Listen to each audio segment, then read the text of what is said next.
Before you place your next bet or lock in that same game parlay, ask yourself one thing. Are you really seeing the whole picture, or are you just reading the box score? Welcome to Beyond the Box Score, the only place where stats, strategy, and smart money collide to give you a betting edge that goes deeper than the surface. We're not just throwing out picks, we're breaking down why they hit, where the value lies, and how the line movement tells the real story behind every matchup. If you're tired of the noise and want data-driven, high IQ plays with no fluff, you're in the right place.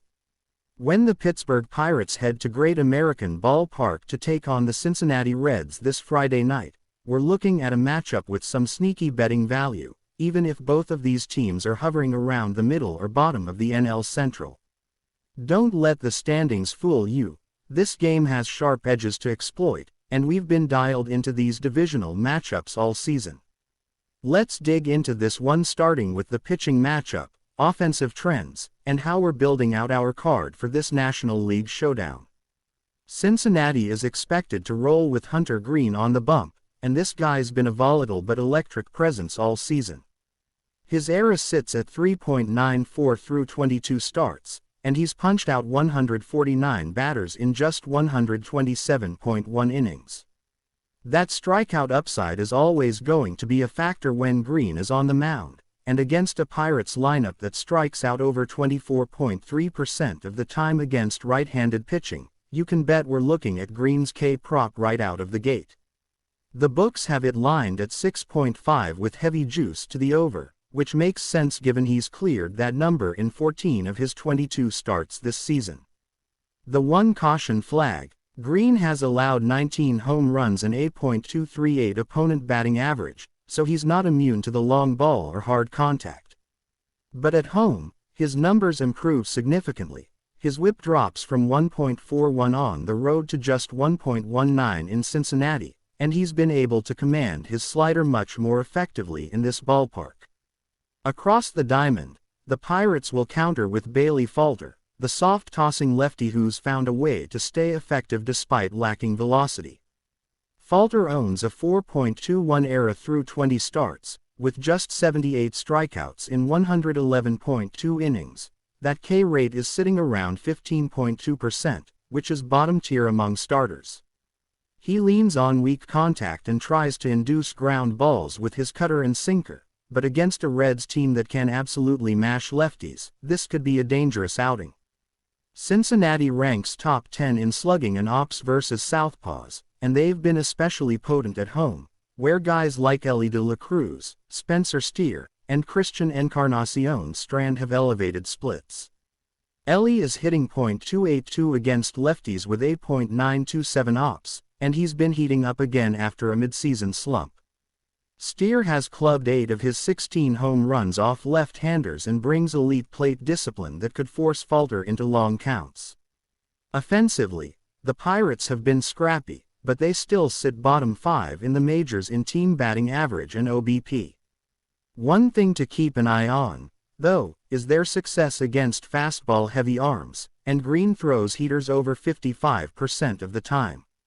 Brian Reynolds has been the most consistent bat in this lineup, slashing .274 with 19 home runs and 63 RBIs, and he's actually done decent damage against Greene in the past, going 4 for 10 lifetime with a double and a walk. O'Neal Cruz is another bat that can change the game in one swing, but he's been ice cold since the All-Star break, batting just .193 with 26 strikeouts in 74 plate appearances. That swing and miss risk is exactly what Greene feeds on, so this could be a high upside, high risk matchup to fade Cruz props and ride Greene Ks in the same parlay leg. Let's talk total. The line is sitting at 9.5, juiced to the under at -115, and for good reason. The Reds have been profitable underplays at home this season with a 2.9-1.9-2 record to the under in scoring position, even when the power numbers look strong. The Pirates are also 3.1-2-1-2 to the under on the road. With both bullpens ranking in the middle of the pack, and Greene having the strikeout stuff to work deep into this game, we lean under, but we're not hammering it. This is more of a correlated angle we'd consider inside a same-game parlay rather than a straight play. Speaking of the bullpen, Pittsburgh's pen has been a quietly reliable unit. David Bednar has converted 25 of 28 save opportunities and owns a 2.91 ERA. Colin Holderman and Aroldis Chapman provide swing and miss stuff late in games, with Holderman striking out 11.3 batters per 9 and Chapman still pumping triple-digit gas. For Cincinnati, Alexis Diaz has been rocky. His ERA ballooned to 4.78 and his walk rate is over 12%. That's a huge liability in close games, especially against patient hitters like Andrew McCutchen and Ke'Bryan Hayes. Let's put the value together now. For the best SGP approach on this game, we're stacking the Hunter Green 6+ strikeouts alt line, pairing it with Reds moneyline, and sprinkling in Elly De La Cruz to record a hit. That 3-leg parlay sits at around +235 odds and gives us 3 correlated outcomes. Green shoves, the Reds lineup tags falter early, and Elly, who's been crushing lefties, gets on the board. If you want to play a little more aggressive, consider swapping in Spencer Steer to hit a home run at +525 as a standalone or alt prop leg. Falter has allowed 14 hours in 20 starts, and Steer's fly ball rate is on the rise. Player props to circle individually. Hunter Green over 6.5 kiloseconds at -125, Brian Reynolds over 1.5 total bases at +135, and Spencer Steer to record 2+ RBIs at +290. All of these can be built into alt parlays with team totals, such as Reds team total over 4.5 at -105, a number they've cleared in 6 of their last 9 home games against lefty starters. Final thoughts. This game may not be on the national radar, but it's a perfect spot for value betting with a division rivalry, 2 inconsistent teams, and exploitable splits on both sides. Hunter Green's strikeout ceiling paired with Falter's vulnerability to hard contact makes this an ideal spot to ride Cincinnati at home with plus props on power bats and SGP correlation. The public may chase the over because of the ballpark, but sharp money is leaning toward a controlled game where Green dominates early and the Reds' pen holds on just enough to cover a team total or run line late. Final score prediction. Reds 5, Pirates 3. We're locking in Reds moneyline, Hunter Green alt 6+ Ks, and Elly hit as our core SGP. Add in Steer home run and Reynolds bases for a juiced parlay at plus money. The Bronx was supposed to be a fortress, but after watching how the Astros attacked Carlos Rodon early last night, it's clear Houston doesn't fear Yankee Stadium one bit. Now heading into Game 2 of this crucial AL series, the Yankees are trying to stop the bleeding. Losers of 4 of their last 5, New York is still near the top of the AL East, but there's no denying the momentum has slipped. Meanwhile, Houston has found their identity again. Don't look now, but the Astros have quietly won 12 of their last 15, and they're doing it with power, consistency, and timely hitting. With 2 division leaders going at it, this one has fireworks potential again. But when you break it down from a betting perspective, it's the little details that create an edge. Let's lock into every sharp angle in this matchup. Christian Javier gets the call for Houston tonight, and this is a guy who has looked better lately. The Astros have limited his innings since he returned from shoulder fatigue, but his last 2 starts have shown improved velocity and command. In his last outing, he went 5.2 innings, giving up only 2 runs while striking out 6. The fastball-slider combo had much more bite, and even though the Yankees rank top 5 in barrel rate, they've been scuffling at the plate recently. Over their last 6 games, they're batting just .211 as a team with an OBP below .300. Aaron Judge continues to be the anchor, but without Stanton and with Anthony Rizzo still looking lost, this lineup doesn't strike the same fear it did in May. That opens the door for Javier to attack with confidence, especially against a Yankees team that's just 2 for 25 off him historically. If Javier can work ahead early, he could control the first 5 innings. Now Clark Schmidt takes the ball for the Yankees, and this is a fascinating spot. His season numbers, 8-4 with a 3.88 ERA and a 1.24 WHIP, look decent on paper, but they don't tell the whole story. At home, he's been more hittable, with opponents slugging .452 off him in Yankee Stadium. And against a patient lineup like Houston's, his tendency to fall behind in counts could be dangerous.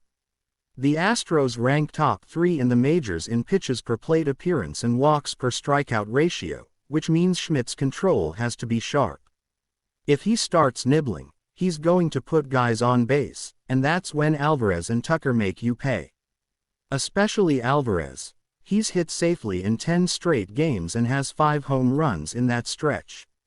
Look for the Astros to make Schmidt work early and chase him by the 5th. From a total bases and prop perspective, there's clear value on the Houston side. Kyle Tucker is quietly batting .289 against righties with a .511 slugging percentage. He's 3 for 8 career off Schmidt with a double and a walk. His over 1.5 total bases at +115 is a sharp play. Similarly, Yordan Alvarez is riding a hot streak, and he's seen Schmidt before. The over 0.5 home runs at +450 is worth a sprinkle considering Schmidt's fly ball tendencies and how the short porch in right can reward lefties like Alvarez. For the Yankees, if you're looking for someone to anchor your SGP, it's obviously Judge. He's slugging .673 at home this season and has already taken Javier deep once. His over 1.5 total bases at -105 is playable, and the over 0.5 RBI at +135 is solid value in a probable cleanup spot. On the pitching prop side, Christian Javier's over 5.5 strikeouts at +105 is tempting. The Yankees strike out 8.9 times per game and are bottom third in contact percentage. Javier has whiffed 6+ in 4 of his last 5 starts, and if he gets into a rhythm with the slider, he could carve up the lower half of this order. Clark Schmidt's under 16.5 outs recorded, -120, is another sharp look, especially given Houston's patient approach. Schmidt hasn't gone deeper than 5 innings in 3 of his last 4 starts and has thrown 90+ pitches in all of them. The Astros can grind him out. SGP building should start with Alvarez and Tucker. A parlay of Alvarez 1+ RBI, Tucker 2+ total bases, and Astros ML pays in the +550 range depending on your book. For a longer shot, you could ladder it up with Javier's 6+ Ks, Yankees team total under 4.5, and Astros first 5 mega leaders, pushing it to around +1200.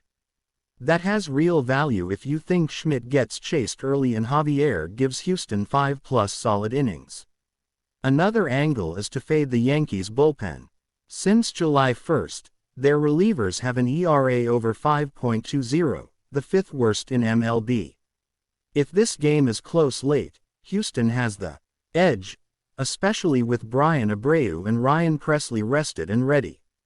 Public money is still leaning toward the Yankees, and the line opened with New York as -120 favorites, but sharp money quickly hit Houston. Most books now have it closer to a pick'em or even -110 both ways. That shift matters. It tells us the market respects Houston's momentum and sees Schmidt as the weaker link. The over-under opened at 8.5 and has held steady, but the juice is climbing toward the over, and that suggests runs are expected early. With both lineups capable of big innings and bullpens that have been taxed recently, that first 5 over 4.5 at -105 is a clean entry point for bettors who don't want to sweat late-inning volatility. Final score projection leans Houston. We've got them taking this one 6-3 behind a strong 5-inning effort from Javier and another big night from Alvarez. The Yankees are still elite when healthy, but right now they're vulnerable, especially when facing good fastball slider combos like Javier's. And if Schmidt continues to nibble, Houston's going to bury him with base runners. Take the Astros ML, look for Tucker and Alvarez props to cash, and consider a well-built SGP that rides Houston's lineup with a pitching edge. Don't let the Yankees' home record fool you. This is the spot to ride with Houston. The Baltimore Orioles are now 71-41 and locked into a dogfight at the top of the AL East, and they enter Game 3 in Oakland looking to avoid any hiccups against a team that's long been written off this season. The Athletics are sitting at 39-75, essentially playing spoiler and giving some of their younger talent extended looks in meaningless games. But when it comes to betting value, we know not to sleep on teams like Oakland in specific spots, especially in Game 3 scenarios where motivation and bullpens can swing outcomes. This one has serious betting implications with Kyle Gibson on the mound for Baltimore and Joey Estes getting the call for Oakland. Gibson has delivered solid innings this year, sporting a 9-6 record and a 3.91 ERA with 106 strikeouts over 132.1 innings. He's been consistent in limiting damage and works deep into games, something the Orioles need to preserve their taxed bullpen after a string of close games. On the other hand, Joey Estes, the rookie, brings a 5.24 ERA with 1.32 WHIP across 11 starts. He's flashed upside with a few quality outings but has been extremely hittable against power-heavy lineups, and that spells danger against an Orioles team that's racked up 147 home runs on the season and ranks 7th in ops versus right-handed pitching. Offensively, the Orioles are led by Gunnar Henderson, who's taken another leap and is firmly in the MVP race. He's batting .285 with 31 home runs and 8.918 ops, and his hard-hit metrics are top-tier, making him a threat in every at-bat. Add in Adley Rutzman's patience and on-base presence from the two-hole and Anthony Santander's ability to mash righties, and this Baltimore lineup becomes a nightmare for someone like Estes, who tends to leave his fastball up in the zone. Oakland's lineup lacks consistent pop, although Brent Rooker continues to be a quiet bright spot with 21 homers and 8.776 ops, and rookie Darrell Hernandez has shown some flashes, but this is a lineup that ranks dead last in batting average, OBP, slugging, and runs scored. Against a veteran like Gibson, who excels at inducing weak contact and managing innings, it's hard to envision them stringing together enough quality at-bats to create sustained rallies. From a betting standpoint, the Orioles' moneyline is juiced too high for standalone play, sitting around -210 to -225 depending on your book.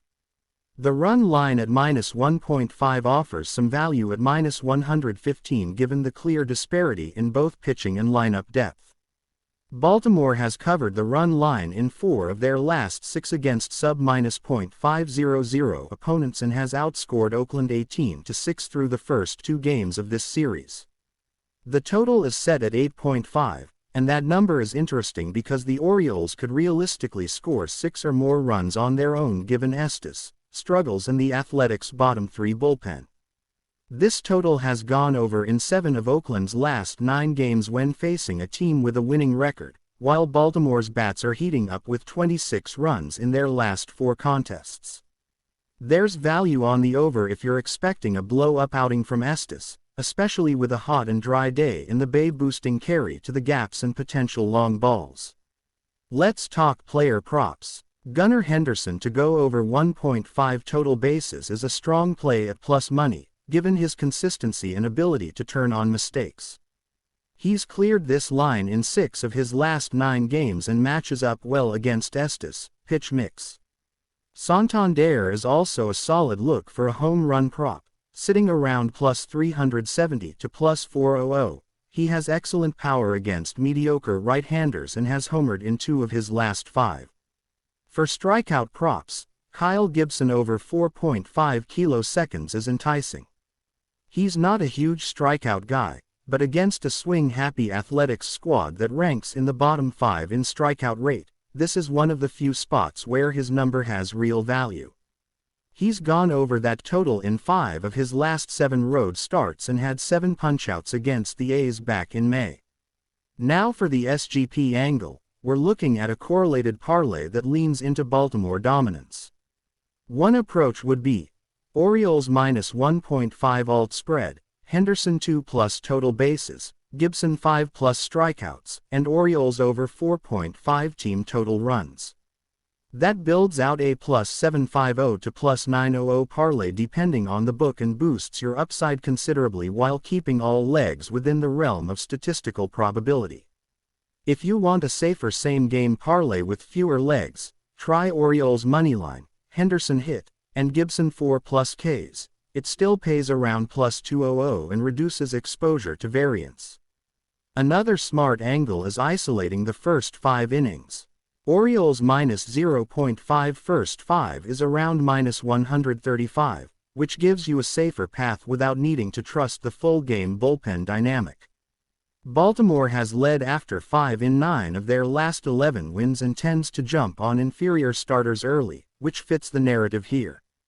The Orioles have more to play for, a sharper lineup, the better pitcher on the hill, and all the metrics pointing in their favor. The A's, meanwhile, are dragging through another losing season and trotting out a pitcher who's struggled against teams that can mash. Add in the lack of bullpen reliability and defensive concerns, and it's hard to make a case for Oakland without some major luck or bullpen meltdowns from Baltimore. This game screams value on the Baltimore side in multiple ways, from team totals to prop markets to run lines, and if you're building SGPs, stacking Henderson, Santander, and Gibson exposure is the sharpest route. The final score projection here is Orioles 7, Athletics 2, with Baltimore cashing the run line and the total sliding just over. The Tigers and Angels square off in Game 4 of this AL showdown on Thursday afternoon, and both teams are staggering a bit after turbulent stretches on both sides of the plate. Detroit has been consistently inconsistent, and while their young arms have occasionally kept them in games, the offense just hasn't done enough to provide run support. The Angels, meanwhile, are still spiraling in a post-Ohtani world with a roster that lacks the depth and identity needed to stay afloat. Coming into this game, Detroit sits with a subpar 51-62 record but has been relatively better on the road, while the Angels hover below them at 47-66 and continue to struggle to put up runs consistently. This is the final game of the series and gives the Tigers a chance to wrap it up with a strong road showing. Both clubs have little to play for in the postseason race, but that often opens the door for betting value, especially in player props and situational totals. Taking the mound for the Tigers is lefty Tariq Skubal, who's quietly pitched like a frontline ace all season. He brings a 2.53 ERA with a whip of 0.96 over 120.2 innings, and his 140 strikeouts to just 24 walks is elite-level command. Over his last 5 starts, he's allowed just 6 total earned runs while punching out 36 hitters in 30.1 innings. Skubal's strikeout rate sits at 10.44 K9, and he's generated a whiff rate above 30% in 3 of his last 4 outings. Against an Angels lineup that ranks bottom 5 in batting average, OBP, and strikeout avoidance over the past 30 days, this is a prime setup for another dominant outing. He faced the Angels earlier this season and fanned 8 across 6 innings of shutout baseball. With the Halos hitting just .216 against left-handed pitching in the second half of the season, the edge here is clearly with the Tigers ace. On the other side, Griffin Canning takes the ball for Los Angeles, and while he has flashed at times, the inconsistency has been his undoing. He holds a 4.82 ERA through 104.2 innings with 99 strikeouts and 33 walks, and his underlying metrics suggest more of the same. A 1.35 whip and 1.74 HR9 rate are not encouraging against a Tigers lineup that may not be elite but does capitalize against mediocre right-handers. Canning has allowed 4+ earned runs in 3 of his last 5 starts, and his home ERA is slightly worse at 5.09. Opposing hitters are slashing .278, .335, .495 against him in Anaheim. The Tigers don't scare anyone with power, but Riley Green, Mark Canha, and even rookie Justin Henry Malloy have shown signs of life lately. Detroit is averaging 4.6 runs per game in their last 7 contests and has scored 5 or more in 4 of those games. With the way Canning has been fading into the 5th inning, this could be a dangerous matchup for the Angels starter. Now let's talk betting value. The Tigers opened as slight favorites on the money line in the -125 to -130 range, and that's a reasonable price with Scooble on the hill. While laying juice on the road with a team under .500 may not be comfortable, the gap in pitching between these two starters is wide enough to justify the position. Detroit is 8-2 in Scooble's last 10 starts and has covered the run line in 6 of those wins. One angle we like here is pairing the Tigers' ML with the under on Canning's strikeouts. His strikeout prop is set at 5.5, but he's gone under that number in 7 of his last 10 starts, and the Tigers have actually improved in K rate, striking out just 20.1% of the time over the last 2 weeks. That two-leg parlay, Tigers ML plus Canning under 5.5 kiloseconds, sits around plus 240, and it's one of the stronger correlated value plays on the board. Let's dig into some prop action now. Tarik Scooble's strikeout prop is listed at 7.5, juiced slightly to the over, and it's worth a look. He's hit 8 or more strikeouts in 4 of his last 6 starts, and the Angels have the 7th highest strikeout rate against left-handed pitching this season at 26.4%. The Halos have struck out 9 or more times in 9 of their last 11 games overall, and Scooble's dominance versus this team earlier this year gives confidence to play the over. If you want to go laddering up, alternate K props at 9+ and 10+ offer strong value at plus 230 and plus 400 respectively. Scooble 8+ Ks in a parlay with Tigers ML gives plus 180 and might be one of the sharper same-game parlay options to consider. As for offensive props, Riley Green stands out. He's hitting .317 against right-handed pitching since the All-Star break with 8.919 ops and has tallied 2+ total bases in 6 of his last 8 games. His total bases line is at 1.5 with plus 115 to the over, and he's also got strong reverse splits when hitting away from Comerica. If you're looking for a home run prop flyer, Mark Canha has been barreling up the ball with a 12.5% barrel rate since July and is 5 for 11 lifetime off Canning. He's available at plus 525 to go deep, which is a worthwhile dart in a soft matchup. Team total-wise, Detroit's over 4.5 sits at plus 105 and is an intriguing lean. They've cleared that number in 4 of their last 6, and the Angels' bullpen, ranked 27th in ERA over the last month, offers little resistance if Canning exits early. Conversely, the Angels' team total under 3.5 is playable at -115. Scooble has held opponents under that mark in 7 of his last 9 starts, and the Angels have scored 3 runs or fewer in 8 of their last 11 games. A final score prediction here would lean toward Detroit 5, Los Angeles 2, with Scooble pitching into the 7th and the Tigers bullpen doing enough to slam the door. If you're building out a full SGP, a juicy 4-leg combo would be Tigers ML, Scooble 7+ Ks, Green 2+ total bases, and Angels under 4.5 total runs. That combo sits right around plus 625 and aligns with all the matchup edges and recent trends. There's a lot to like about the way Scooble sets the tone for Detroit here, and unless the Angels catch lightning in a bottle early, it's hard to see them breaking through. Ride the Tigers, back the strikeout props, and lean under on LA's scoring to build around the best value in Game 4. The Atlanta Braves head into this matchup against the Miami Marlins on Thursday, August 8th, riding the confidence of a dominant offensive stretch and an increasingly dialed-in starting rotation. But let's not sugarcoat the facts. Atlanta has underperformed versus market expectations this season, and while they're still one of the most feared lineups in the National League, their betting value hasn't been the same since Ronald Acuna Jr. went down with that season-ending ACL tear. That said, they're still loaded with dangerous hitters like Marcell Ozuna, Austin Riley, and Matt Olson, and they've punished left-handed pitching recently.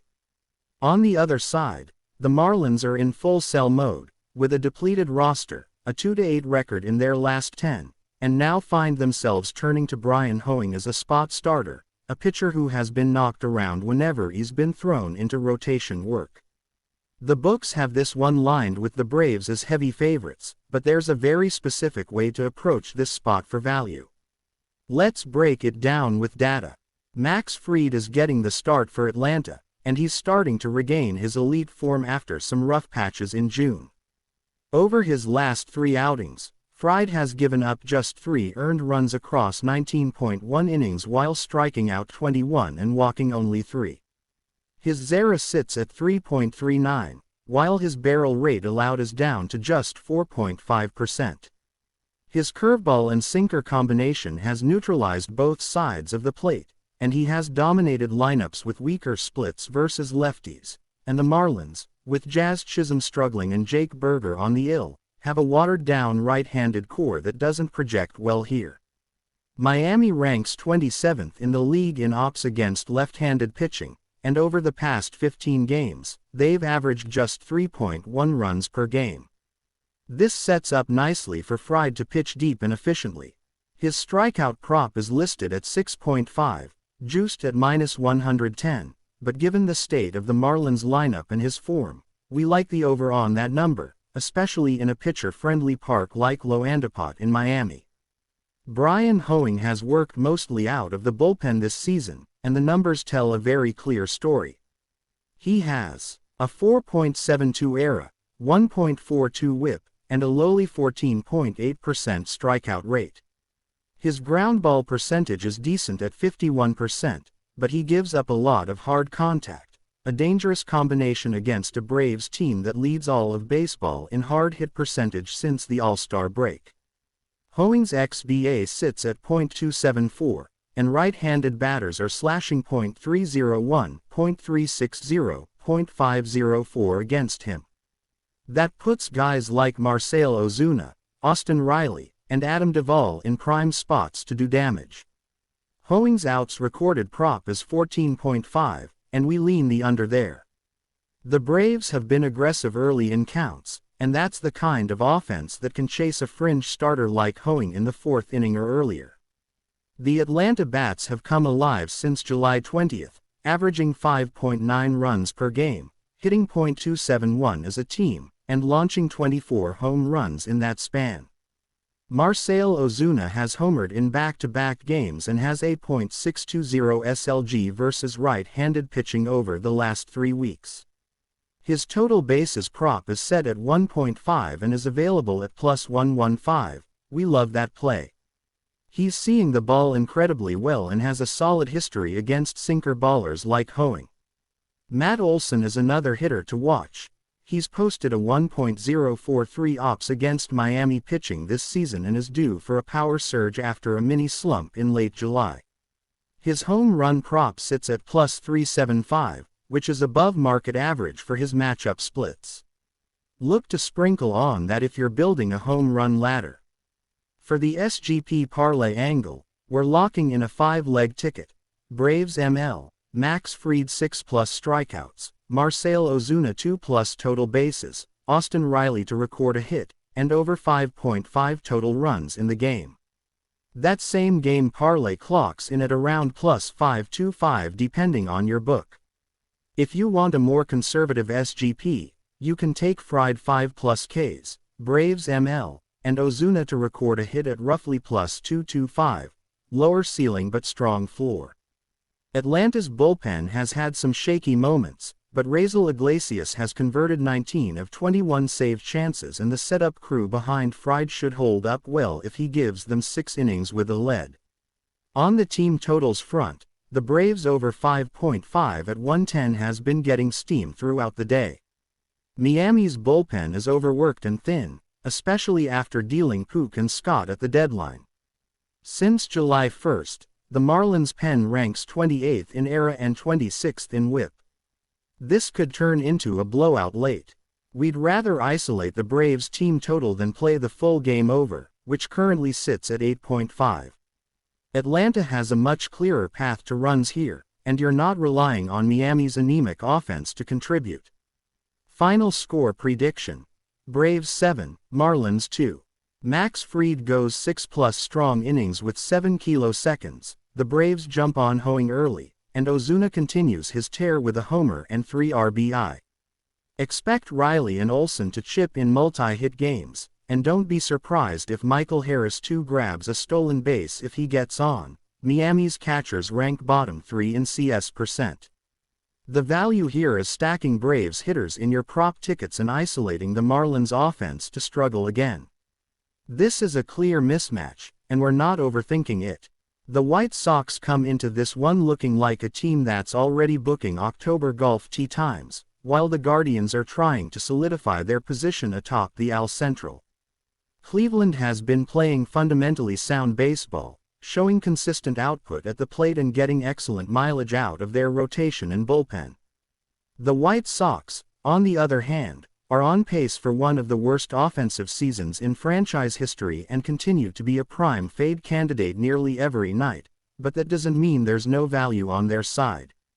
What matters here is not just who wins, but how we play this spot from a betting and prop standpoint. Probable starters have Chris Flexen, 2-10, 5.13 ERA, 1.43 WHIP. On the mound for Chicago and Gavin Williams, 0-1, 3.50 ERA, 1.26 WHIP for Cleveland. Williams hasn't gone deep into games since coming back from injury, but he's showing signs of being one of the Guardians' most dependable young arms. Flexen, meanwhile, continues to put runners on and labor through outings with poor command and lackluster stuff. His ERA of 5.67 tells you the ERA might even be flattering, and he's giving up 8.287 average to right-handed hitters. That's going to be a problem against a Guardians team that's absolutely feasting on mediocre pitching. The Guardians have been dominant at home, winning 65% of their games at Progressive Field this year and covering the run line in nearly 60% of those wins. Meanwhile, the White Sox are 11-42 on the road. Yes, you read that right, and have the worst road ops in baseball, .606. This team struggles to manufacture runs in any way. They don't walk, they don't hit for power, and they don't run. They're 29th in home runs, 28th in OBP, and have scored more than 3 runs in just 3 of their last 12 games. Let's go deeper. Against righties, Chicago ranks 30th in WRC plus 75, and they're batting just .219 as a team versus RHPs in July and August combined. They're also striking out at a 24.7% clip in that split. Gavin Williams, while not a high K guy in the traditional sense, has enough stuff to exploit this lineup. The value play here may actually be his outs prop. If books open him at 15.5 or 16.5, we'll be watching carefully. Cleveland tends to let their young arms stretch when they're in rhythm, and Williams has the advantage of facing a lineup that won't make him work hard. From a team total perspective, Cleveland is in a sweet spot. The Guardians are averaging 5.4 runs per game at home against right-handers and have scored 5 or more runs in 8 of their last 11 home games. With Flexen on the mound and a Chicago bullpen that owns the 3rd worst ERA in the league, 4.91, the over on Cleveland's team total, especially if it's sitting at 4.5 or 5, is a sharp angle. Their offense has been led by the consistent bat of Jose Ramirez, .279, .345, .506, 20 HR, 76 RBI, and paired with Josh Naylor, .314, 84 RBI. This is a dangerous combo with real DFS and prop value. Now let's talk SGPs. Start with Cleveland moneyline as your base. Add team total over 4.5. Then, pair that with Jose Ramirez to get a hit and Josh Naylor 1+ RBI. That's a +425 range parlay depending on your book. Want to go bolder? Add Gavin Williams 5+ strikeouts or over 15.5 outs recorded if you can find it posted. That'll push your SGP to +600 or more. For a safer version, remove the RBI and just focus on hits and runs scored props, which are more correlated with the matchup edge Cleveland has today. Now, on the other side, If you're desperate to find any edge on the White Sox, the best angle might be a stolen base prop on Tommy Pham or Lennon Sosa. Both have been running a bit more, and Guardians, catchers have a below-average caught-stealing rate. But even that is thin. More realistically, you can target under 3.5 team total for Chicago. Gavin Williams isn't walking batters, and unless Luis Robert Jr. hits a solo shot, which is always a threat but not a consistent prop to rely on, this offense is just lifeless. Looking at HR props, both Ramirez and Naylor are priced in the plus 350 to plus 500 range to go deep, and both have favorable splits against Flexen. He's given up 16 home runs in 93 innings and allows 8.470 slugging percentage to lefties, so that's where we're leaning. Naylor has 6 homers in his last 18 games and is the best value play here. Strikeout props are light here because neither guy is a true strikeout pitcher.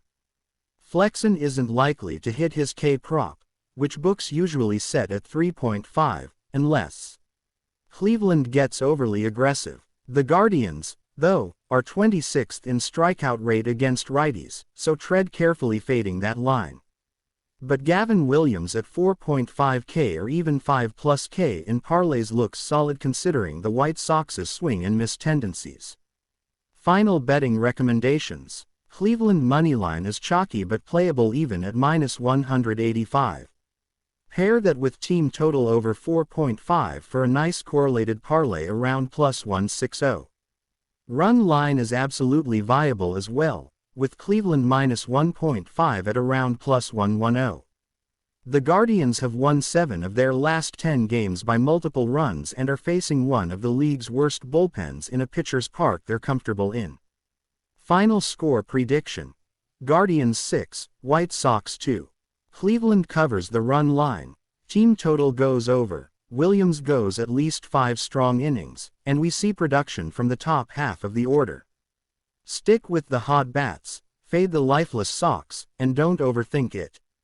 Plenty of betting value here, especially in team totals, player hit props, and strikeout-related legs for your SGPs.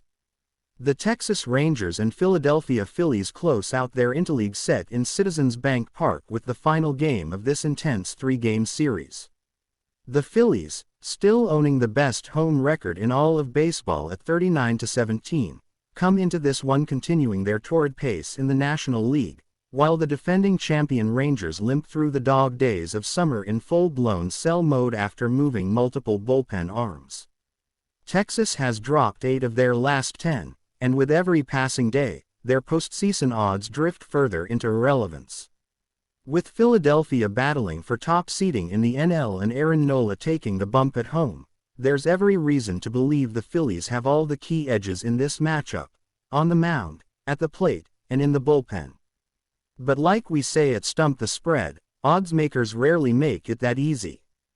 Aaron Nola enters this start with a 3.56 ERA and a whip of 1.06 across 23 starts. He's been consistent, chewing innings like clockwork, and ranks 3rd in MLB in total innings pitched. He's coming off back-to-back strong outings, allowing just 3 earned runs across 13 innings against the Braves and Nationals while punching out 17 in that span. His home ERA this season is 3.09. With opponents hitting just .212 against him at Citizens Bank Park. What stands out is how well Nola has contained right-handed batters this year. They're hitting only .195 against him, and the Rangers lineup leans heavily on right-handed power. Nola's curveball remains his bread and butter, generating a whiff rate over 38% and setting up his fastball up in the zone to punch out hitters late in counts. The Rangers, meanwhile, have struggled against high-spin curveballs, ranking bottom 5 in MLB in xWOBA against breaking balls since July.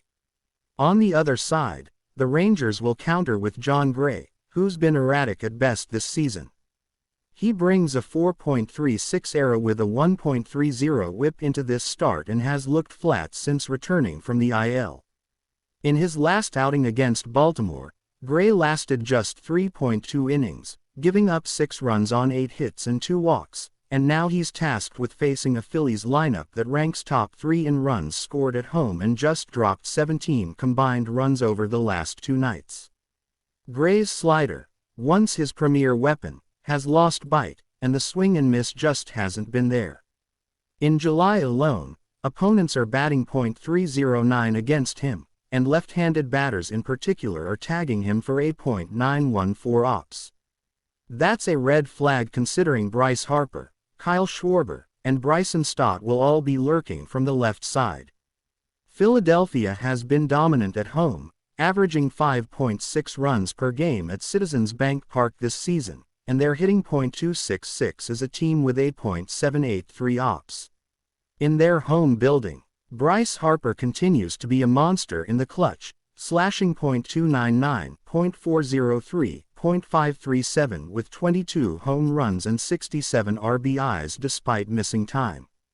Schwarber's patience atop the order. He leads the team with 82 walks, sets the tone for this offense, and Alec Boehm has quietly been one of the best RBI producers in the National League, hitting over .320 with runners in scoring position.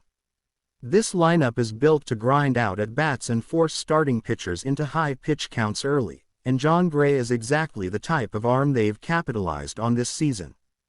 Texas's bullpen, after trading away David Robertson and Jose Leclerc, now owns a collective ERA of 4.97 in the second half, second worst in the AL since the All-Star break.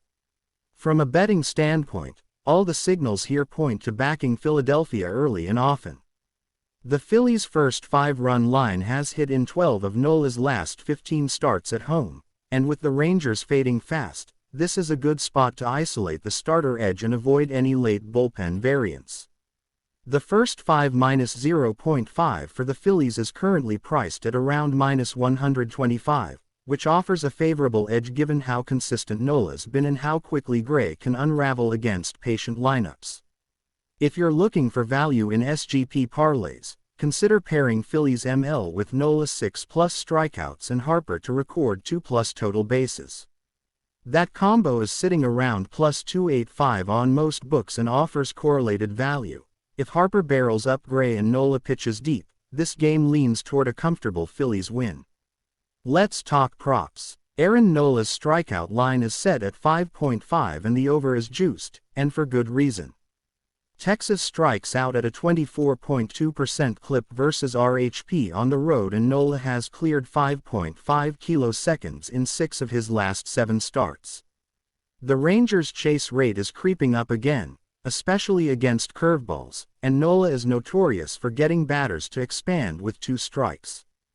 Harper's total bases line is 1.5, and while it's also juiced, it's still playable in parlays. For a long-shot HR prop, consider Kyle Schwarber. He's hit 6 bombs in his last 11 games and is 4 for 10 lifetime off Jon Gray with a home run.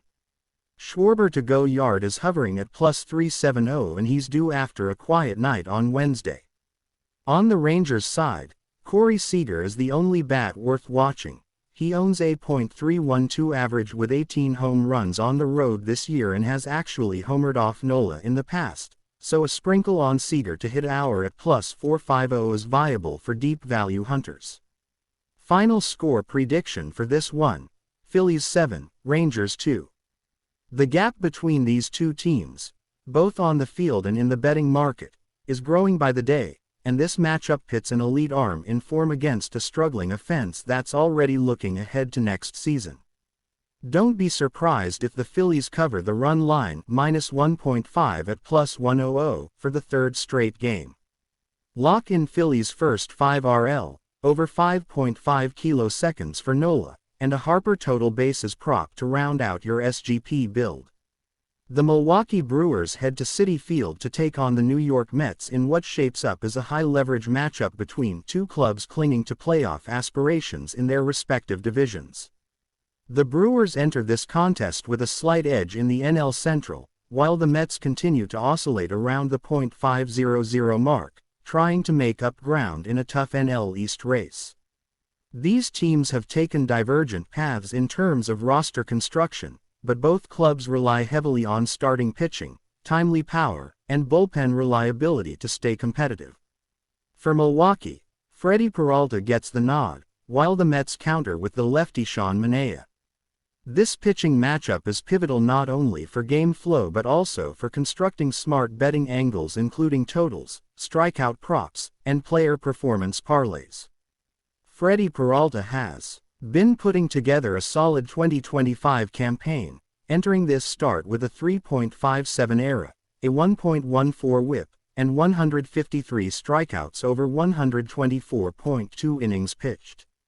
His strikeout rate sits at 29.4%, among the top 10 in the National League, and he's been especially dominant against right-handed hitters, holding them to a .179 average with a 35% strikeout rate.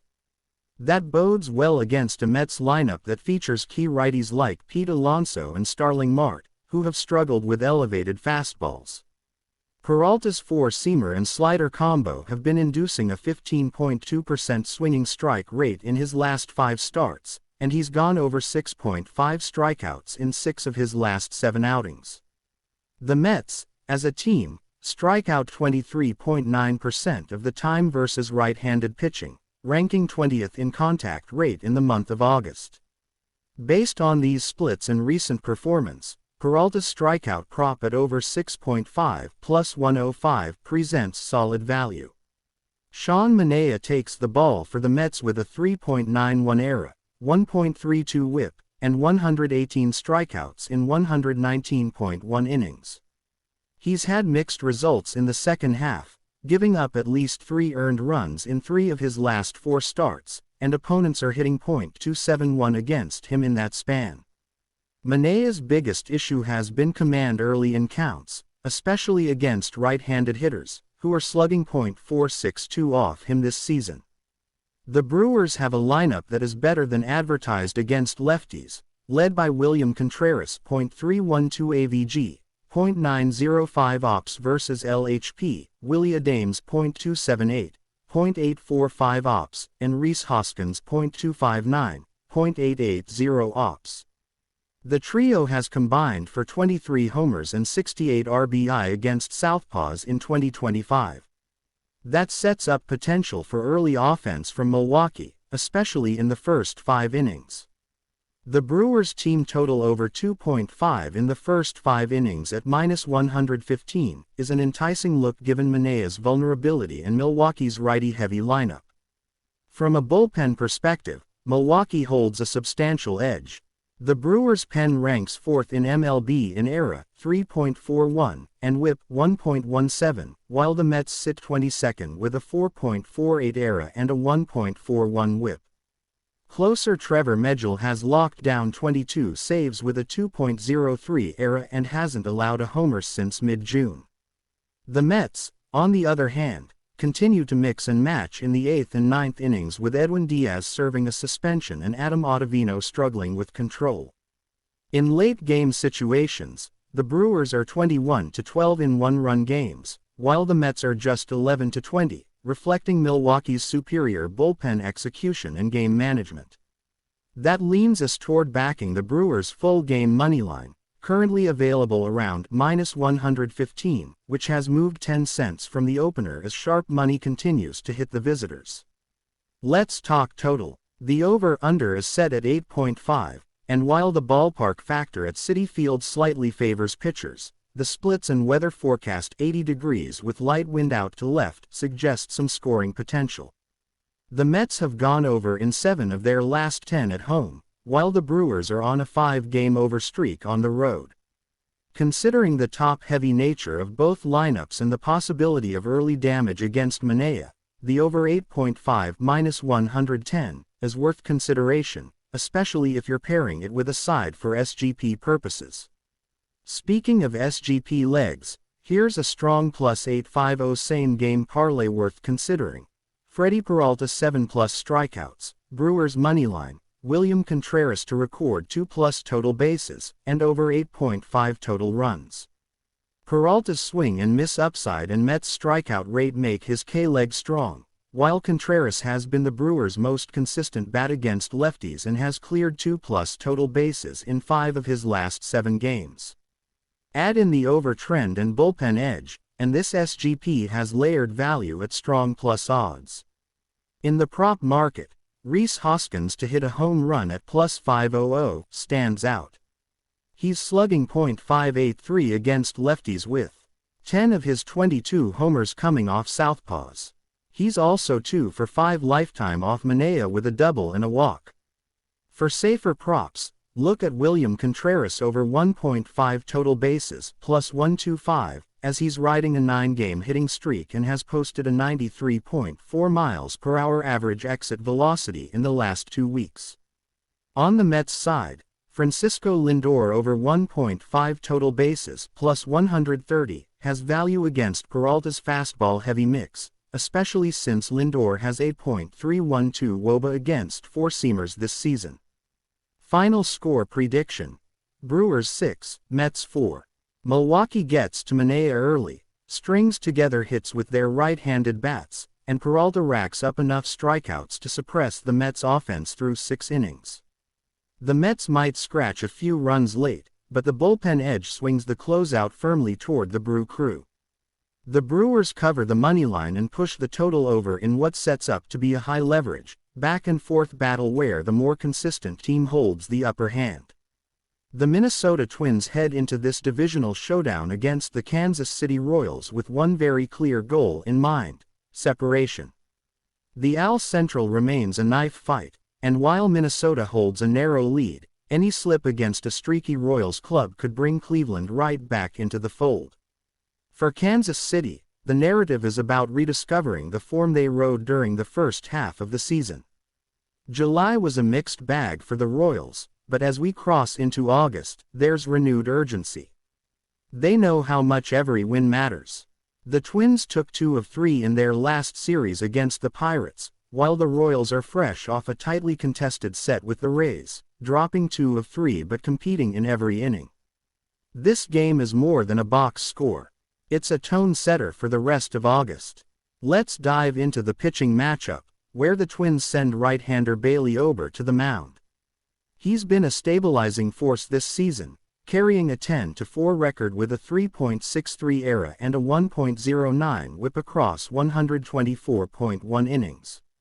His strikeout-to-walk ratio is elite at 132 kiloseconds to 27 walks.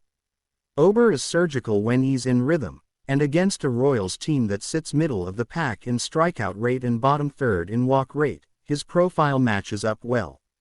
His last start: dominant. 7 scoreless innings against Pittsburgh with 9 strikeouts and just 1 walk.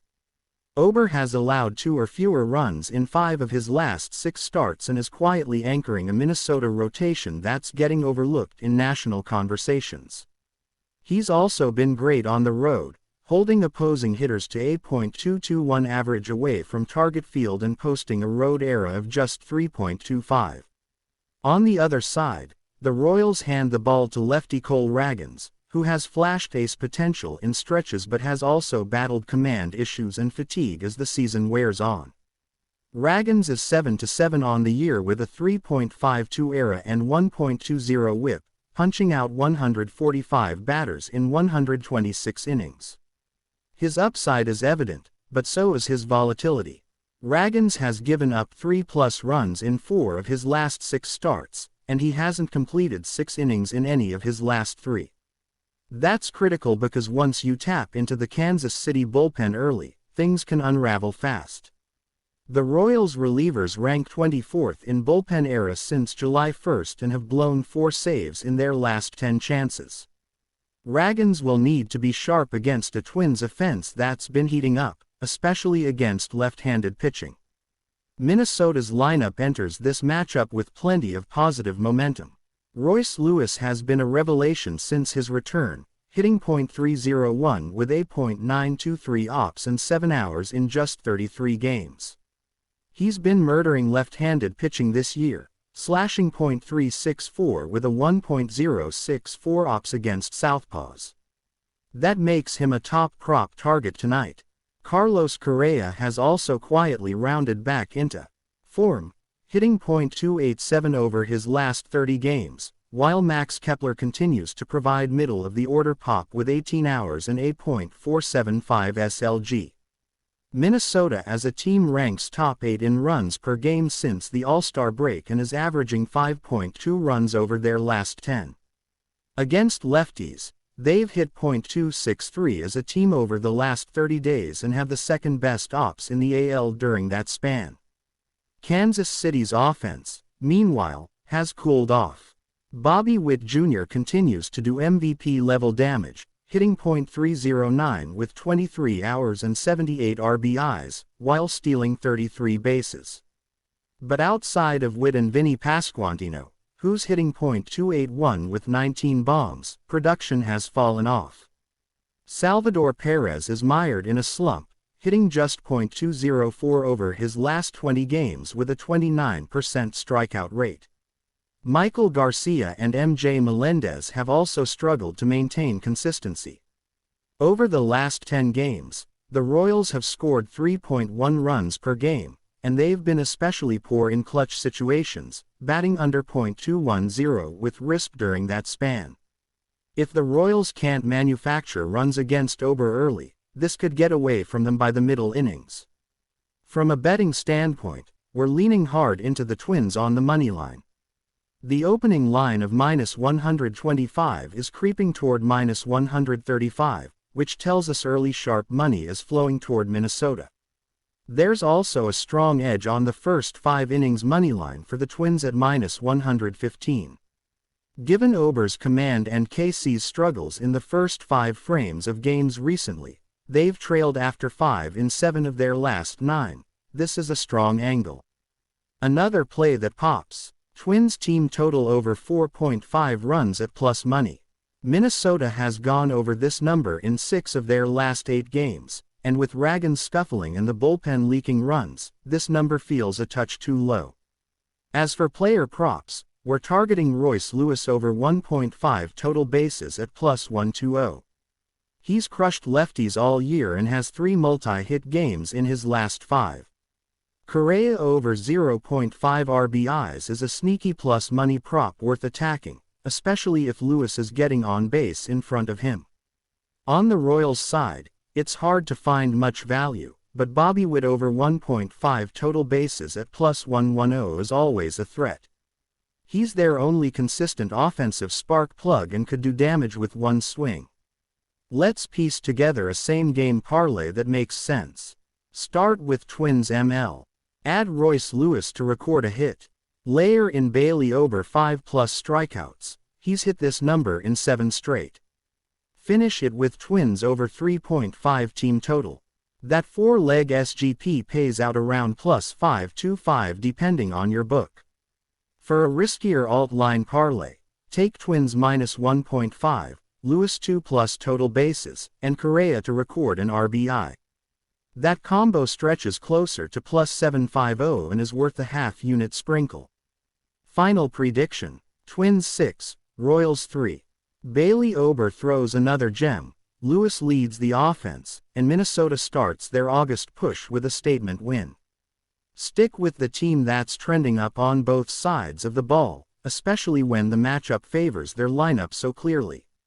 The Royals are scrappy, but not consistent, and against a locked-in Ober, they'll struggle to string together the offense they need. Want more sharp breakdowns like this? Hit that subscribe button and turn on the notifications so you never miss a pick from beyond the box score. Drop your same-game parlay predictions in the comments and let us know who's cashing for you tonight. We've got an old-school National League Central rivalry cooking up at Wrigley Field this Friday as the St. Louis Cardinals travel to take on the Chicago Cubs. First pitch is set for 2:20 p.m. Eastern Time, and this one has all the ingredients of a grinder-type matchup that could go down to the wire.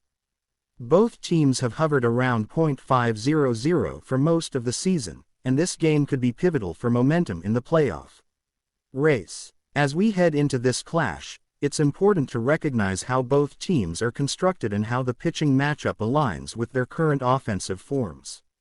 The Cubs, despite their recent struggles, have played competitive baseball at home, while the Cardinals are starting to build consistency with their bats and bullpen performances. This matchup will feature two right-handed pitchers on the mound, which sets up plenty of strategic angles both for total runs and prop bets. Let's break it down and find value. The projected starting pitchers for this showdown are veteran righty Miles Mikolas for St. Louis and the surging Shota Imanaga for the Cubs. Mikolas has been an innings eater this season, but the results have been inconsistent. He enters this matchup with a 6-9 record and a 4.92 ERA over 127.1 innings. His FIP of 4.63 suggests that he's not drastically underperforming, but his low strikeout rate of just 6.2 K9 leaves him exposed against teams that can string together contact. Mikolas has struggled mightily on the road this season with a 5.68 ERA away from Busch Stadium, and in his last two starts at Wrigley, he's been hit hard, allowing 9 earned runs over 10.2 innings combined. He relies heavily on weak contact, especially with his sinker and slider combo, but when those pitches miss their spots, the long ball becomes a problem. He's already given up 18 home runs this season and is facing a Cubs lineup that can go deep when they're locked in. On the flip side, Imanaga has been one of the best surprises in the National League this season. The Japanese left-hander owns a sparkling 2.99 ERA across 111.1 innings with an elite 9.7 K9 and just 2.1 BB9. His whip sits at an impressive 1.08, and he has been especially dominant at Wrigley Field where he's posted a 2.21 ERA with a 0.98 whip. One thing to monitor is Imanaga's pitch count control. He's been stretched out more as the season has progressed, but he can sometimes labor through innings if hitters work deep counts. However, the Cardinals rank bottom 5 in MLB in pitches per plate appearance and are prone to swinging early in counts. That sets up well for Imanaga to potentially go 6 or more innings and put his team in a strong position. Against right-handed batters, he's allowed just a .213 batting average, and the Cardinals' core lineup leans heavily right-handed with Arenado, Goldschmidt, and Contreras. Looking at the offenses, the Cardinals have started to show life after an abysmal first half. Over the last 15 games, they're averaging 4.6 runs per game, up from their season average of 4.1. Lars Nootbaar and Nolan Gorman have started to heat up, and Paul Goldschmidt, despite overall regression, has hit safely in 7 of his last 9 games. However, they've still struggled to convert with runners in scoring position, ranking 23rd in MLB in that category. On the other side, the Cubs have also seen some offensive resurgence. Cody Bellinger is putting up solid numbers with 16 homers, a .275 average, and he's been especially effective against right-handed pitching with a .512 SLG. Seiya Suzuki has also been a consistent bat lately, with a .301 average and .850 OPS over the last 30 days. Chicago's lineup tends to be streaky, but when they're at home, they usually find a groove.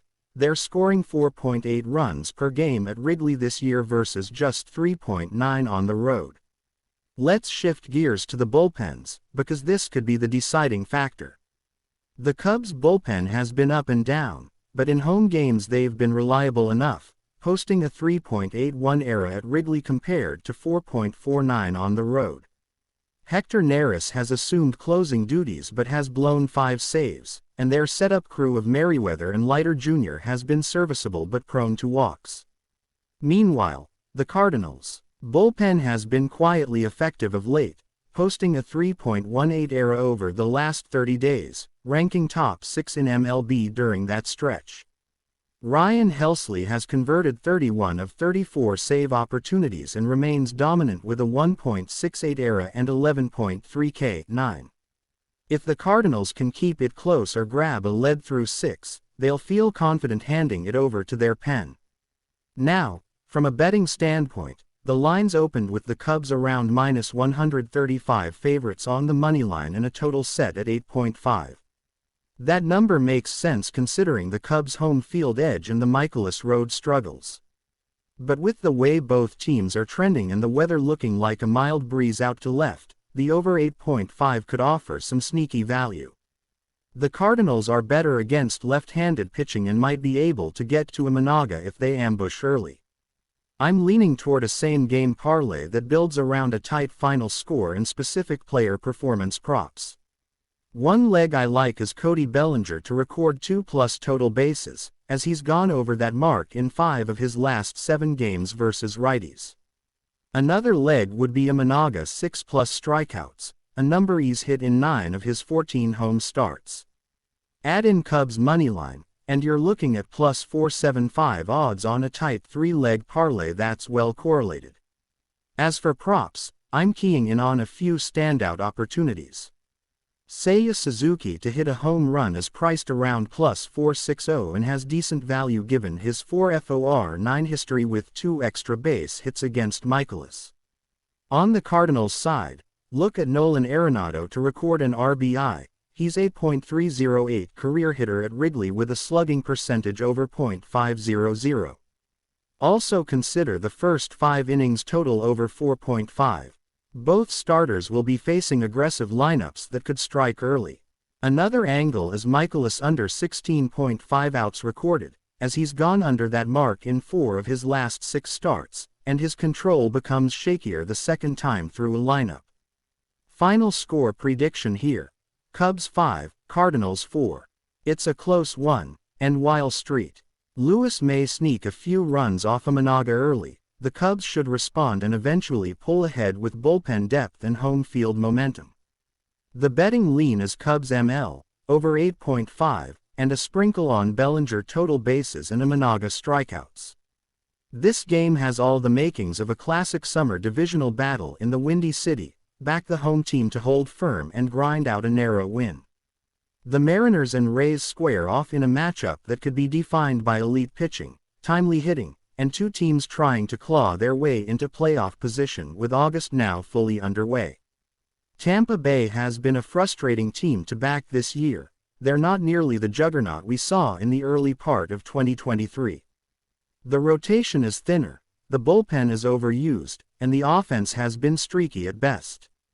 Meanwhile, Seattle has quietly been one of the better teams in the American League since June, powered by its elite pitching staff and a lineup that's finally starting to show consistency in run production. With the first pitch scheduled at Tropicana Field, this feels like a true coin flip game on paper, but the value starts to show itself when you peel back the layers of both clubs' recent trends and key player metrics. Logan Gilbert gets the nod for Seattle, and the right-hander continues to be one of the most underrated starters in baseball. He enters this game with a 3.23 ERA and 1.03 WHIP across 143 innings this season, and his 140 strikeouts against just 29 walks show elite command and swing and miss stuff. Over his last 5 starts, Gilbert has allowed just 7 earned runs total, averaging over 6 innings per outing with a WHIP below 1.00. He's been especially tough on right-handed hitters, holding them to a .207 batting average, and his slider continues to generate a ton of weak contact. Gilbert also has strong home-road splits, but what stands out more is how well he pitches in domes and turf stadiums, like Tropicana Field, where he tends to limit slugging thanks to his flat fastball that stays up in the zone. Opposite him, it'll be Aaron Civale for the Rays, and he's having a very strange season. On paper, his 5.32 ERA in 21 starts is brutal, and he's allowed at least 3 runs in 7 of his last 9 appearances. But the advanced metrics suggest he's been somewhat unlucky. His FIP is 4.30, and his ZERA is under 4.10. Still, he struggles with home runs and doesn't generate a ton of swing and miss, especially when he falls behind in counts. Seattle's lineup isn't elite by any stretch, but they can punish mistakes, especially when guys like Julio Rodriguez and Cal Raleigh are locked in. Over the last 14 games, Seattle is averaging 4.7 runs per game with 18 total home runs, and they've also drawn the 3rd most walks in the AL in that span. A huge concern for Civale, who's seen his walk rate creep up to 8.5% in the second half of the season. Bullpen-wise, this is where the Mariners really separate themselves. Seattle boasts one of the best relief corps in all of baseball with a collective 3.21 ERA and the lowest WHIP in the American League. Andrés Muñoz is a dominant force in the back end, and Ryan Stanek has added valuable late-inning depth. Tampa Bay's bullpen, on the other hand, has been serviceable but leaky when taxed. Over their last 15 games, the Rays relievers have a 4.42 ERA with 5 blown saves, and they've allowed opponents to hit .261 with runners in scoring position during that stretch. If this game is close late, and it likely will be, that bullpen gap could prove to be the difference. The total is hovering around 8 runs, which feels sharp, but the first 5 under may offer the best value, especially with Gilbert on the mound and Seattle's recent trend of low-scoring starts. The Mariners are 9-3 to the first 5 under in Gilbert's last 12 starts, while Savale, despite his struggles, often keeps games close in the early innings before unraveling later. A solid SGP angle here would be Mariners ML paired with under 4.5 in the first 5 innings and Logan Gilbert 5+ strikeouts. That 3-leg parlay pays around +340 depending on the book and offers value on Gilbert's dominance, Seattle's elite bullpen, and the lack of punch in the Rays' order. For props, look at Julio Rodriguez over 1.5 total bases, especially if he's facing Savale multiple times. Julio is batting .312 against right-handers in night games this year and has hit safely in 12 of his last 14. Also consider Cal Raleigh to hit a home run at +420 or better. He's got a 45% fly ball rate against righties and homered off Savale in their last meeting. For Tampa, Yandy Diaz over 1.5 hits plus walks is worth a look. He's one of the few Rays hitters who consistently works deep counts and gets on base, and he's 3 FOR 6 with a walk against Gilbert lifetime. Final score prediction: Mariners 5, Rays 3. Expect a tight pitcher's duel early before the Mariners pull away late thanks to their bullpen and superior late-game offense. The under is in play, but Seattle's moneyline, especially in the full game, is the best angle here. If you want to get aggressive, an SGP of Mariners ML, Julio Rodriguez 2+ hits, and Logan Gilbert 6+ Ks pays north of +500 and lines up well with the data. Fenway Park plays host to one of the more intriguing interleague matchups on this slate as the San Diego Padres roll into Boston to face the Red Sox in a game loaded with betting potential and sharp angles if you know where to look. On the surface, it looks like two middle-of-the-pack teams just grinding through the second half of the season, but dig deeper, and this is a spot that offers real value across several markets. Let's start with the basics and then peel back the layers.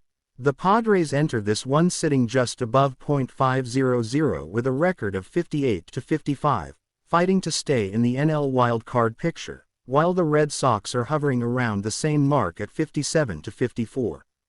Boston's playoff hopes hang in the balance every night, especially as they try to chase down the Yankees, Orioles, and Rays in the brutal AL East. San Diego, meanwhile, is trying to prove their recent investment-heavy roster can deliver some return. What makes this matchup particularly sharp from a betting perspective is the contrast in styles.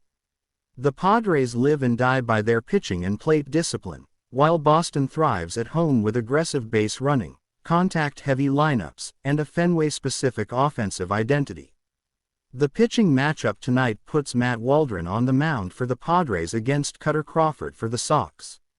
Waldron has been sneakily effective since the All-Star break. In his last 3 starts, he's given up just 5 earned runs across 17.1 innings and is relying more heavily on his signature knuckleball to induce weak contact. His ERA now sits at 3.76 with a WHIP of 1.14, and he's been limiting walks well, just 1.9 BB9. That's important against a Red Sox lineup that will make you pay for free passes. The big concern for Waldron here is how his stuff translates in Fenway. He gives up a fair amount of fly balls, 42.8% FB rate, and Boston is one of the worst parks to bring that profile into, especially with hot weather pushing the ball out. Crawford, meanwhile, has been rock solid at home. He's got a 3.58 ERA on the season and has allowed more than 3 runs just once in his last 6 starts. His strikeout rate is legit, 9.7 K9, and he's holding right-handed hitters to a .213 average. The Padres have struggled against right-handed pitching all season, hitting just .237 as a team with a .308 OBP in those spots. But here's the flip. Boston's bullpen has been leaking oil over the past couple weeks. Over their last 10 games, the Sox pen has a combined ERA of 5.86, including a blown save and multiple high-leverage collapses. If Crawford doesn't go deep, things get sketchy for Boston.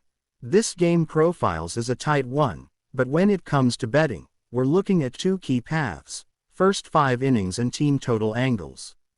The Padres are 6-1 in their last 7 games when leading after 5 innings, and Waldron has kept his team in games early. Boston's offense typically gets stronger as the game goes on.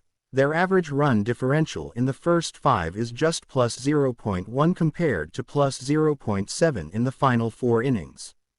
That opens the door for a Padres F5 mega leaders at plus 100 or better, which is currently hanging on some books. San Diego has actually covered the F5 spread, plus 0.5, in 8 of their last 10 road starts, including tough ballparks like Philly and Milwaukee. From a total bases prop angle, we've got some good matchups here. Fernando Tatis Jr. is in a smash spot. He's hitting .311 over the last 15 games with 8 extra base hits, and will see Crawford's fastball-heavy mix, which plays right into Tatis' wheelhouse, .624 SLG versus 4-seamers. His total bases prop is set at 1.5 with plus 115 juice, very playable in a hitter-friendly park like Fenway. You can even ladder this one if you're feeling aggressive. Another one to monitor is Xander Bogaerts, who's quietly heating up after dealing with wrist issues most of the year. He's seeing the ball well and gets the revenge narrative against his former team. Over the last week, Bogaerts has a .364 OBP and his swing metrics suggest he's driving the ball more consistently. Boston's side, keep your eye on Rafael Devers. He's hitting .295 at home this year and owns a 1.053 ops against knuckleballers and soft tossers. A weird niche stat, but it matters in this spot. Devers also sees the ball well off pitchers with Waldron's release point and spin rate profile. His HR prop is sitting at plus 450 and his total bases line is at 1.5 minus 110, both playable depending on your risk profile. Let's talk strikeouts. Waldron's K line is set at 4.5 with some plus money to the over. He's hit that in 3 of his last 4 starts, and Boston strikes out 8.6 times per game, though they are a bit tougher at home. Still, if you're looking for a plus EV play, over 4.5 kiloseconds for Waldron at plus 110 has some value.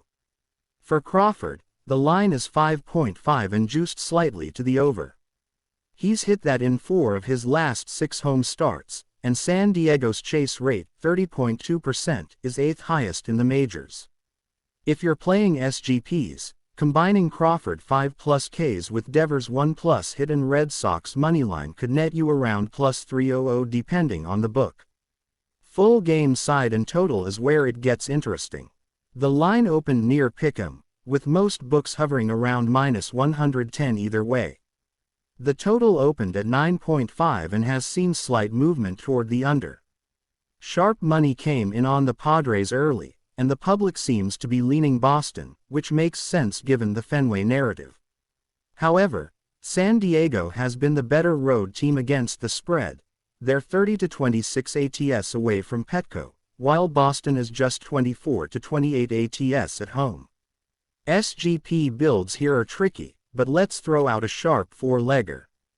Fernando Tatis Jr., 2+ total bases. Cutter Crawford 5+ strikeouts. Padres plus 1.5 run line. Full game under 10.5 total runs. That combo gets you in the plus 500 to plus 600 range, depending on your book and boosts.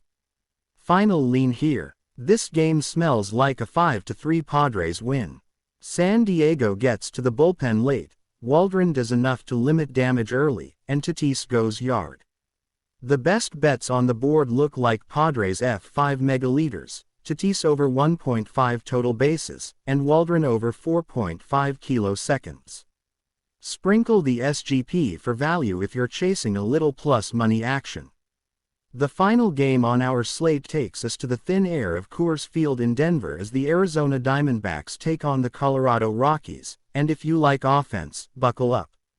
This is a series that historically tilts toward the over when these two teams meet in Colorado, and that's not by accident.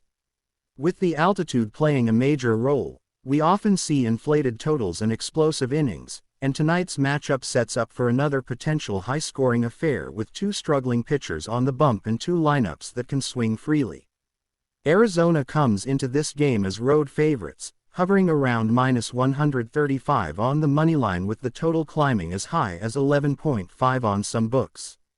That's a strong indicator of what oddsmakers expect from both teams: plenty of hits, runners, and runs. Let's start with Arizona's side. The Diamondbacks are throwing right-hander Slade Cecconi, who's had a tough time sticking in the rotation this year. Cecconi enters this one with a 5.97 ERA and 1.42 WHIP across 10 starts, and things have been particularly rough on the road, where his ERA balloons to 7.11 and opponents are hitting .312 against him. That doesn't bode well heading into the most hitter-friendly park in the league. Cecconi also allows over 2.0 HR, 9 on the road, and with hard contact rates near the top 10% of the league, this is a matchup that could go sideways fast if he doesn't keep the ball down. He's coming off a start where he gave up 4 earned over 4 innings to San Diego, and he's failed to pitch into the 6th in 5 straight starts. That's a red flag against a Rockies lineup that, despite their overall record, still ranks top 10 in team batting average at home and does the bulk of its scoring in Denver. Colorado will counter with lefty Austin Gomer, who isn't exactly lighting up the stat sheet either. Gomer enters with a 4.92 ERA and 1.41 WHIP, and while he's been slightly more competent at home than on the road, the difference is marginal.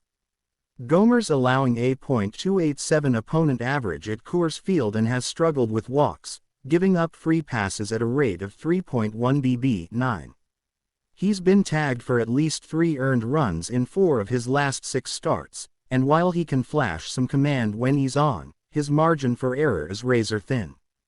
Arizona is particularly dangerous against lefties, slashing .274, .343, .455 as a team when facing southpaws, and with hitters like Kettle Mart and Christian Walker thriving in those splits, Gomer is going to have to navigate some very dangerous middle-of-the-order bats.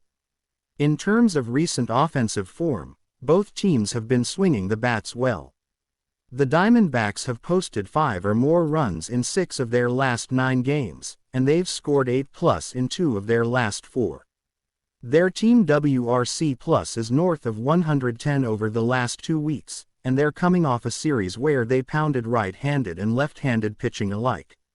Corbin Carroll is starting to turn a corner, and with Lourdes Gurriel Jr. adding pop and Mart remaining consistent, this offense is clicking at the right time. Colorado, for their part, has posted 5+ runs in 4 of their last 6 at home and continues to mash against righties, especially those who struggle to miss bats like Cecconi. Ryan McMahon is the catalyst, slugging .510 at home with 13 of his 18 homers coming in Coors, and Nolan Jones is finally heating up after a slow first half. Ezequiel Tovar also has sneaky upside, slashing .298 in home games this season with a knack for extra base hits in hitter-friendly spots. Now for the betting breakdown. With 2 below-average starters, 2 top-heavy bullpens, and Coors Field in play, the over is squarely in focus. The total opened at 11.0 and was quickly bet up to 11.5 in most books, and for good reason. Arizona's bullpen has a 4.42 ERA on the road, and Colorado's pen has been one of the worst in the majors all season, sporting a 5.35 ERA at home with bottom 3 strikeout rates. This is a perfect storm for scoring late in the game as well, especially if either starter gets bounced early. The Diamondbacks are a worthy look on the moneyline if you're betting sides. They're simply the better team, and their bats match up well against Gomer, but it's tough to back Cecconi in this ballpark without some hesitation. Let's talk props. One of the best looks on the Arizona side is Christian Walker to hit a home run, priced around plus 350. He's hitting .314 against lefties with a .625 slugging percentage and has tagged Gomer in previous meetings. If you want a safer route, Walker over 1.5 total bases at -115 is a solid play given his recent form. Kettle Mart over 0.5 RB is at plus 140 also holds value in the two-hole with Carroll and Gurriel getting on in front of him. For the Rockies, Ryan McMahon is the obvious pick. He's homered in 3 of his last 7 home games and is priced around plus 425 to go deep. His total bases prop at over 1.5 sits at plus 110 and should be considered given his splits. Tovar is another sneaky play. His total bases prop is only -105 and his contact skills in this environment make him a strong leg for parlays. Speaking of parlays, here's a same-game parlay we like for this matchup. Christian Walker 2+ total bases, Ryan McMahon 1+ RBI, over 10.5 total runs. That pays out around plus 500 depending on the book. If you want to go bigger, add Kettle Mart to record a hit and Lourdes Gurriel Jr. to draw a walk to push that north of plus 900. For strikeout props, we're fading both starters. Cecconi's under 3.5 kiloseconds is playable at -120 as he rarely works deep, and Gomer under 4.5 kiloseconds also holds value against a patient D-backs lineup that doesn't strike out often versus lefties. Both bullpens are risky, so you can also look at Arizona to score in the first 5 innings team total over 3.5, which is available at even money and provides a path to avoid the late game volatility. Final score prediction: Diamondbacks 8, Rockies 6. Arizona's bats get to Gomer early, and while Cecconi bends, the D-backs do enough damage through the middle innings to hold the lead. The total flies over late with bullpen meltdowns, and both teams combine for double-digit hits. Target player props on Walker, McMahon, and Mart, and don't be afraid to build alternate overs for those looking to ladder up. There's too much offensive talent in too good of a hitting environment to ignore.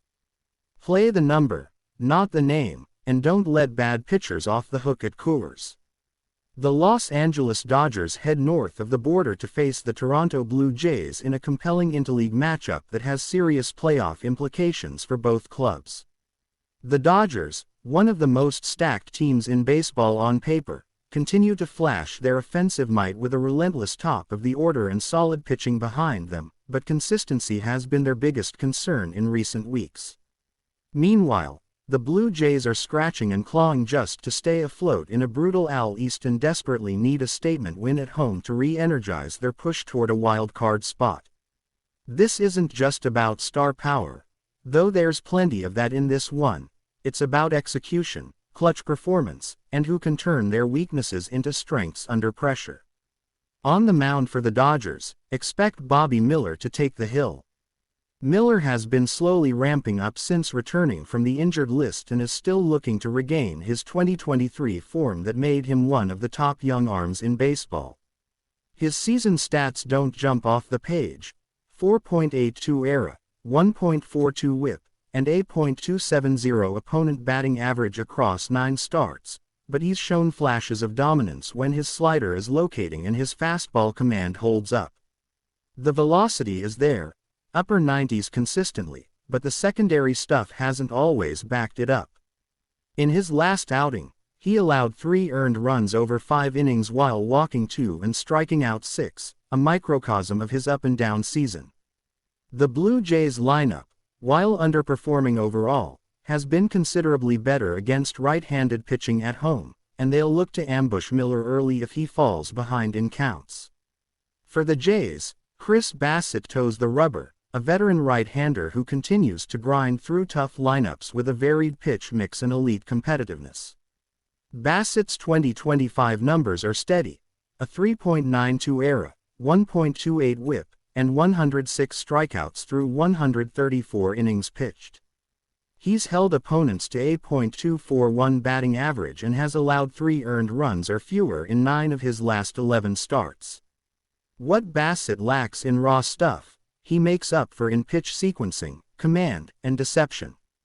He relies heavily on his sinker, cutter, and sweeping curve to induce weak contact. Against a Dodgers team that thrives on punishing mistakes, Bassett's margin for error is razor thin. If he's nibbling too much or missing up in the zone, this powerful LA lineup could put up crooked numbers quickly. Offensively, the Dodgers have been a juggernaut most of the season, leading the league in ops and ranking top 3 in home runs, walks, and slugging. Mookie Betts, Freddie Freeman, and Shohei Ohtani make up one of the most dangerous top 3s in all of baseball. Betts has been on a tear in recent weeks, slashing .327, .403, .509 over his last 20 games, while Ohtani remains a home run and total bases machine with 36 bombs and 86 RBIs entering this series. The X factor for the Dodgers might be Will Smith, whose production has dipped recently but who always seems to come through in big games.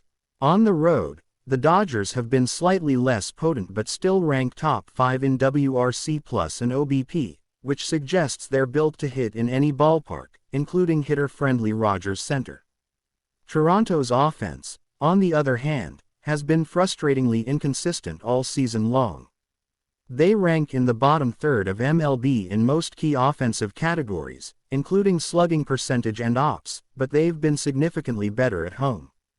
Vladimir Guerrero Jr. is still their most feared bat, slashing .281, .360, .479 with 24 home runs, and Bo Bichette is finally starting to heat up after a sluggish first half.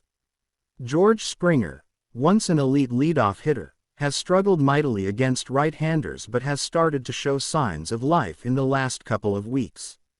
The Blue Jays need to capitalize on Miller's inconsistencies early because once the Dodgers bullpen, one of the best in baseball with a 3.11 ERA, takes over, their scoring opportunities will shrink rapidly. From a betting perspective, this matchup offers intriguing angles. The Dodgers open as slight road favorites at around -125 on the moneyline, which reflects the betting market's faith in their offense but also recognizes the volatility of Bobby Miller's recent form. The Blue Jays come in at around +105 as a live dog, especially if Bassett can keep the game close through 5 innings. The total for this game is set at 8.5 runs, juiced slightly to the over at -115. Signaling the market's expectation for both teams to score in a hitter-friendly environment like Rogers Center. One of the sharper plays in this spot is the Dodgers team total over 4.5 runs, priced at +100. Given their offensive profile and Bassett's tendency to allow contact, there's strong potential for LA to plate 5 or more if they get into the Blue Jays bullpen early. On the prop side, consider Shohei Ohtani to record over 1.5 total bases at -125. He's been a menace against right-handed pitching all season and should see multiple high-leverage at-bats with runners on base. Freddie Freeman over 0.5 RB is at +140 also has strong value if he's hitting in the 2-hole behind Betts and ahead of Ohtani. For Toronto, look at Bo Bichette over 1.5 hits plus runs plus RB is at -115. He's seeing the ball well and should benefit from being in the top third of the lineup. Strikeout props are tough here because both Bassett and Miller have inconsistent K profiles. Miller over 5.5 strikeouts at +110 is a tempting plus money flyer, but only if you believe he'll work deep into the game. Bassett under 4.5 strikeouts at -105 might be the safer play, considering the Dodgers' patient approach and Bassett's reliance on pitch to contact. Another solid angle is the first 5 innings total over 4.5 at -105. With Miller's command still a work in progress and the Blue Jays' potential to start hot at home, there could be early offense from both sides before the bullpens settle things down. Now, let's talk SGP value. A solid 3-leg same-game parlay would be Dodgers ML, Ohtani 2 plus total bases, and Bo Bichette to record a hit. That pays around plus 375 depending on the book and gives you exposure to the game's biggest stars while betting on the overall offensive pace to lean in favor of the Dodgers. For a riskier long shot, consider adding Miller 6 plus strikeouts and Freeman 1 plus RBI to the mix. That pushes the payout closer to plus 800 and hinges on both pitchers staying in long enough to impact the game's rhythm. Ultimately, this is a matchup where the Dodgers' firepower, bullpen edge, and lineup depth are simply too strong to fade, even with Miller's inconsistency. Toronto has the home field and an experienced starter in Bassett, but they lack the explosive offensive potential to hang with LA unless everything breaks perfectly. Look for the Dodgers to pull away late in a game that could be tightly contested early. Final score prediction: Dodgers 6, Blue Jays 4. The best bets in this one are Dodgers ML, Ohtani total bases over, and the full game over 8.5 runs. The series finale between the Giants and Nationals goes down this Thursday afternoon at Nationals Park, and there's more than just a getaway day vibe on the line. These are two teams trending in opposite directions. The Giants, at 55-60, are trying to claw their way back into the NL wild-card picture, while the Nationals, sitting at 50-65, have nothing to lose, and that makes them dangerous. San Francisco needs to get hot, and fast, but their inconsistencies both at the plate and on the mound have made them one of the most frustrating teams to back this summer. The Nationals, on the other hand, have turned into one of the more underrated betting spots since the All-Star break. So when you look at the value for Thursday, it's not just about who wins, it's about where the edges lie in the market, and this game has them. Starting with the pitching matchup, it's Keaton Winn, 3-9, 6.94 ERA, for the Giants going up against Patrick Corbin, 112, 5.62 ERA of the Nationals. This is one of the ugliest pitching duels you'll find on the entire slate. Keaton Winn has been a mess all year long. He's allowed 13 earned runs in just 7.2 innings over his last 2 starts. The long ball has destroyed him. 17 home runs allowed in only 71 innings this season. His sinker just isn't fooling anyone, and his strikeout rate has dipped to under 6.2 K9. Which is almost unusable in today's league. Corbin isn't much better. He's arguably the worst qualifying starter in baseball this season, ranking dead last in XERA, 6.27 WHIP, 1.63, and opponent SLG, .531. What's worse is that lefties are hitting .320 against him, and his fastball has been torched to a .400 average in July. This is shaping up to be a high-scoring game, and both bullpens are already taxed. The Nationals' pen owns a 4.97 ERA in the last 30 days, while the Giants' relief corps, though slightly better, has blown 5 of their last 9 save opportunities. When you shift over to the offensive splits, the Giants' problems become glaring. Since the All-Star break, San Francisco is batting just .226 as a team with a league-worst .285 OBP. Their 25.4% strikeout rate ranks 28th in baseball over that span. Their issues against left-handed pitching remain unsolved. They rank 26th in ops .647 against southpaws, and have only managed 22 home runs off lefties all season. That should give Corbin at least a small edge early, but don't get too comfortable. The Giants still have mashers like Matt Chapman and Wilmer Flores who have strong histories against Corbin. Flores is 7 for 15 lifetime with 2 home runs off him, and Chapman has a .400 SLG versus lefties this year despite a down stretch. The key for San Francisco is capitalizing on Corbin's tendency to fall behind in counts. He throws a first-pitch strike only 58% of the time, lowest among all qualified pitchers, which sets up good spots for power hitters to swing 2-0 or 3-1. As for the Nationals, They've actually been better than expected in the second half, especially offensively.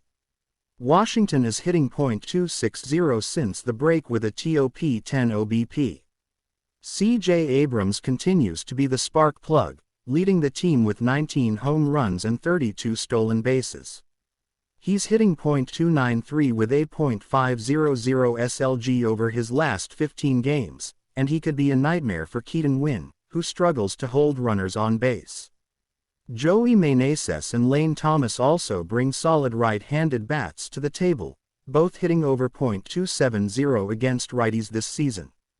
In fact, as a team, the Nats rank 12th in the league in batting average against right-handed pitching. They put the ball in play, don't strike out much, 20.3% K rate, and are patient enough to force Winn into deep counts. Washington has also scored 4+ runs in 8 of their last 11 games, and has gone over their team total in 7 of those. All signs point toward a steady offensive performance against a starter who's simply overmatched at this level. Now let's talk betting angles. The over-under for this game opened at 9.5, and it's already climbing to 10 at several sharp books.